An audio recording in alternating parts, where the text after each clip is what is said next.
नमस्कार। आज बात करते हैं पीएमएस की या प्री मेंस्ट्रुअल सिंड्रोम की। प्री मेंस्ट्रुअल सिंड्रोम महिलाओं को मासिक धर्म शुरू होने के जस्ट पहले के दिनों में होने वाली शारीरिक और मानसिक पीड़ा है। लगभग 50 से 80% महिलाओं में ये कम या ज़्यादा मिलती है। 30 से 50% को इलाज की ज़रूरत होती है। 3 से 5% लोगों में ये इतना गंभीर होता है कि इसे एक स्पेसिफिक मेंटल डिसऑर्डर का टर्म मिलता है, पीएमडीडी। चलिए आज समझते हैं पीएमएस को और जानते हैं कि आप अपनी मदद इसमें कैसे कर सकते हैं और डॉक्टर से आप क्या हेल्प ले सकते हैं।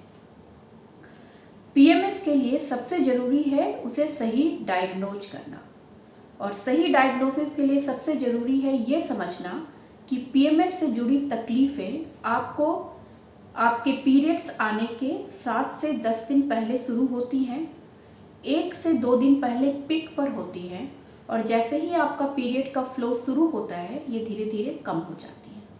अगर महीने के किसी और वक्त में आपको तकलीफ़ें हो रही हैं तो वो पीएमएस नहीं है।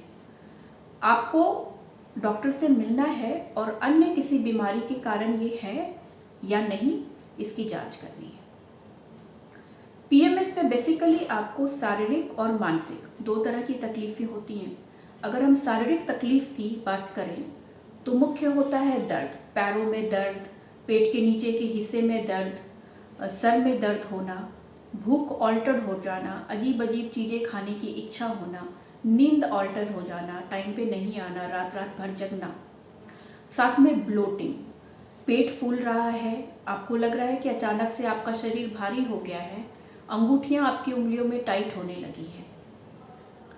अब बात करते हैं मेंटल और साइकोलॉजिकल तकलीफ़ों की, जिनसे मरीज फिजिकल एलिमेंट से भी ज़्यादा प्रभावित होता है। उससे उसकी लाइफस्टाइल हैम्पर हो रही होती है, सोशल लाइफ हैम्पर हो रही होती है। सबसे पहली चीज़ एंजाइटी होना, डिप्रेशन होना, डिस्फोरिया होना, छोटी छोटी बातों पे रोना आना, इरिटेबल हो जाना, एग्रेसिव हो जाना, किसी भी तरह के रिजेक्शन के लिए ज़्यादा सेंसिटिव हो जाना, लोगों से मिलने जुलने की इच्छा ख़त्म हो जाना, अपनी डेली एक्टिविटीज करने की इच्छा ख़त्म हो जाना। हमने पीएमएस के सिम्टम्स समझ लिए। पीएमएस हो क्यों रहा है और हर महिला को क्यों नहीं हो रहा है, किसी को कम किसी को ज़्यादा क्यों हो रहा है, इसका कोई सटीक हमें कारण पता नहीं। बट बेसिकली पीएमएस आपके मासिक चक्र में होने वाले हार्मोनल फ्लक्चुएशंस के कारण होता है। महीना आने के जस्ट पहले एस्ट्रोजन और प्रोजेस्टेरॉन के लेवल्स कुछ ऐसे होते हैं कि वो आपके बॉडी के न्यूरोट्रांसमीटर्स और other renin angiotensin system in सभी हिस्सों पे प्रभाव डालते हैं, और उसी प्रभाव से आपको ये शारीरिक और मानसिक तकलीफ़ें होती हैं। बॉडी में सेरोटोनिन, एंजियोटेंसिन और डोपामिन, इन सारे केमिकल्स का लेवल ऑल्टर हो जाता है। कारण से ज़्यादा अधिक जरूरी ये समझना है कि अब हमें करना क्या है। तो इलाज को मैं 4 हिस्सों में बांटना चाहूँगी। सबसे पहला सोशल एंड फैमिली सपोर्ट, जो कि हमेशा ही नेग्लेक्टेड होता है। सिर्फ उस महिला को या उस लड़की को ही ये समझने की ज़रूरत नहीं है कि उसके सिम्टम्स पीएमएस के कारण हैं। उसके पार्टनर को, उसकी फैमिली को, उसके पेरेंट्स को और उसके बच्चों को, इन सबको ये रिकॉग्नाइज करना है कि इस समय में इनको ये तकलीफ़ें होती हैं, तो हमें भी उनको थोड़ा टीएलसी यानी टेंडर लविंग केयर देना है, पैम्पर करना है, ख्याल रखना है, कोई भी चुभने वाली बात नहीं करनी है। सेकंड, लाइफस्टाइल मैनेजमेंट, जो वो महिला खुद कर सकती हैं।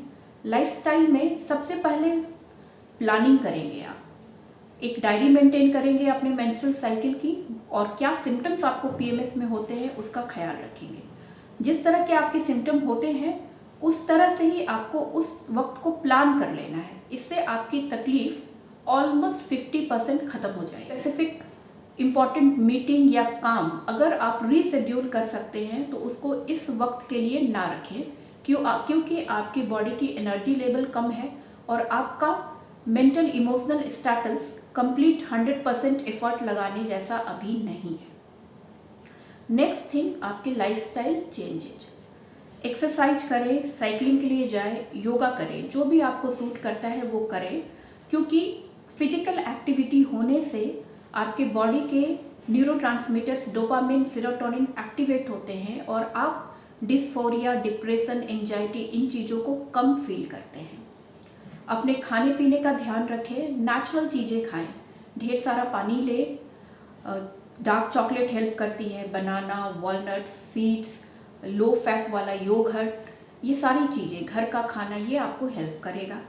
बाहर का जंक फूड खाने की इच्छा बहुत होती है इस वक्त, लेकिन उसको आपको अवॉइड करना है, आपको ध्यान देना है कि ये चीज़ें आपकी प्रॉब्लम को बढ़ाने वाली हैं। नेक्स्ट आता है third stage of management, that is कि आप मेडिकल हेल्प ले रहे हैं। उसमें भी आपको दो तरह की दवाइयाँ मिल सकती हैं, एक जो आपके सिम्टम्स को ट्रीट करेंगी और दूसरी जो हार्मोनल होंगी और आपके सिम्टम का जो बेसिक कारण है फ्लक्चुएशन इन हार्मोन, उसको ख़त्म करेंगी। तो पहले आपको सिम्टोमेटिक दवाइयाँ दी जाती हैं, जैसे अगर आपको ब्लोटिंग बहुत है तो एक माइल्ड डायूरेटिक दे सकते हैं, पेन है तो पेन किलर्स दे सकते हैं, अगर मेंटल सिम्टम्स जैसे डिप्रेशन, इन चीज़ों से आप ज़्यादा परेशान हैं तो SSRI की टैबलेट्स दे सकते हैं। ये सब डॉक्टर के निर्देश के साथ ही होगा। और लास्टली हार्मोनल ट्रीटमेंट, कुछ ऐसा हार्मोनल ट्रीटमेंट स्टार्ट करें जिससे ये जो फ्लक्चुएशन है वो बंद हो जाए। सिंपलेस्ट होती है ओरल कॉन्ट्रासेप्टिव पिल, जो सेफेस्ट एंड लोवेस्ट डोज के फॉर्म में आपको आपके डॉक्टर प्रिस्क्राइब कर देंगे। PMS को समझना आपका और आपके परिवार का, दोनों का, ये बहुत इंपॉर्टेंट है PMS के आइडियल मैनेजमेंट के लिए।